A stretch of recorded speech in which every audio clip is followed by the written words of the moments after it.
নমস্কার বন্ধুরা, তোমরা সবাই কেমন আছো? আশা করছি খুব ভালো আছো আর ভালো থাকতেই হবে, যেহেতু সামনে পুজো পুজো পুজো গন্ধটা চলেই এসেছে। মেদিনীপুর এসেছিলাম একটা কাজে।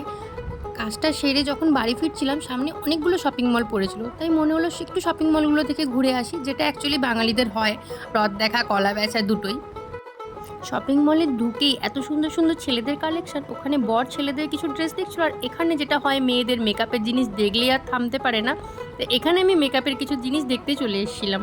গ্রাউন্ড ফ্লোর থেকে ফার্স্ট ফ্লোরে এসেছিলাম মেয়েদের কালেকশন দেখতে, আর কালেকশন দেখতে এসে দেখো প্রত্যেকটা ড্রেস এত সুন্দর যে একটার থেকে আর একটা চোখই সরানো যাচ্ছে না। টপের কালেকশন বলো, কুর্তির কালেকশন বলো, চুড়িদারের কালেকশন বলো, খুব সুন্দর, অসাধারণ। তো সব কেনাকাটা কমপ্লিট করে এবার বিলিং সেকশনে চলে এলাম বিল করার জন্য। পুজোর শপিংয়ের অর্ধেকটা আমার এখান থেকেই হয়ে গেল। আর তোমরাও যদি চাও আসতে পারো, এখানের কালেকশন খুবই সুন্দর।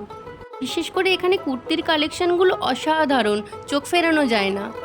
তবে শুধু কুর্তি না, এখানে টপের কালেকশনগুলোও খুব ভালো। এবার বাড়ি ফেরার পালা। বর গাড়িতে উঠে গাড়ি স্টার্ট দিয়ে দিয়েছে। চলো এবার বাড়ির দিকে রওনা হওয়া যাক। আর দেখো মেদিনীপুর শহরটা কত সুন্দর সেজে উঠেছে, পুরো পুজো পুজো রব চলে এসেছে।